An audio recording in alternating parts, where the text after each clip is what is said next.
Dogs, cats, well, all kinds of animals. Those are what Laura Voyer is talking about today. She's here. She's got a book, and she's telling us about some experiences. You used to actually pet sit in Hollywood, which not many people get to experience. I think we've all made a few bucks, you know, watching somebody's pet, but not quite at the level that you've done it. You've written a book about it because you do have some amazing stories that kept me laughing, and you also have some great tips for folks.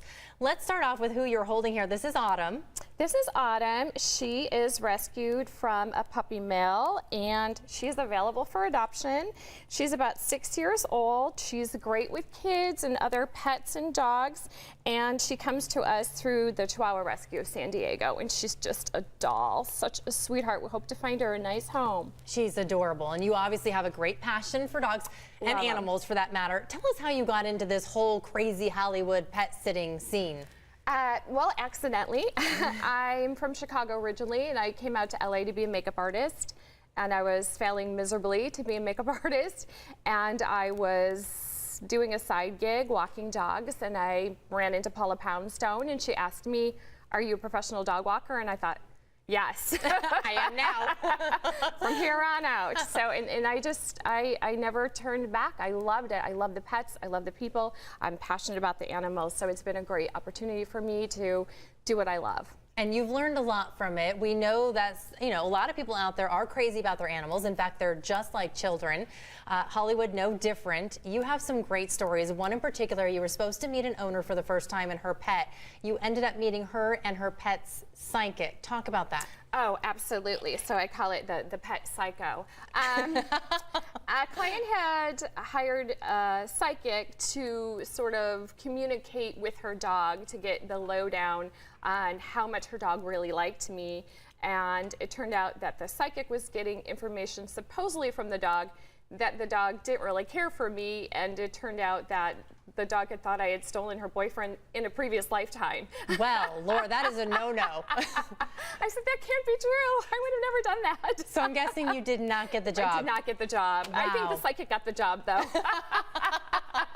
That is too funny. So what are some tips for people that do have pets? They're looking for somebody to watch them. It's always hard when you want to go out of town, and you want somebody that's going to care for your pet the way you would. So what do you look for? A couple of things. So you want to do a meet and greet. That's essential. You want someone to come to your home who's going to be comfortable with you, comfortable with your dog.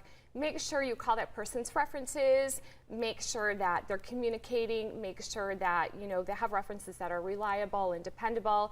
And just make sure that they're communicating with you before that first meeting in a way that you want them to when you're gone. Because once you are on your trip, you don't want to be worried, like, what's happening? I can't get hold of my pet sitter.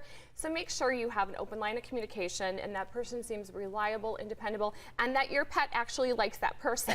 So any and that they haven't stole their boyfriend from a previous life. That's right. That is important to know. That's very important, yes. So your book is up there. Where can folks get it? The book is available on Amazon.com and BarnesandNobles.com. Perfect. All right. So I have to ask one last question. We're almost out of time. What was your favorite celebrity to pet sit for? Oh, put you on the spot here. Yeah, I can't really names? think of one off the top. Dr. Dre and his family were amazing. Paula Poundstone was amazing too. Gosh, I have to give it some more thought. Okay, but I also read that most of the dogs had better wardrobes than your friends and you. Oh my gosh, Gucci galore. All right, I'm gonna die and come back a celebrity's dog. Me too. I'll meet you there. Perfect. Laura, thank you so much. Such a pleasure. So Real quick, one more time, where can we get Autumn? Oh, this is Autumn, and you can find her at Chihuahua Rescue of San Diego. Okay, Nichelle, you listening? I know you are a total dog lover. I don't know if your husband would approve a fourth dog in the home, though. Oh, she's so cute, We don't need to tell him. I just come home with animals, and I'm like, look at the newest member of our family. So that's one way to do it. Might have to take that one home, too.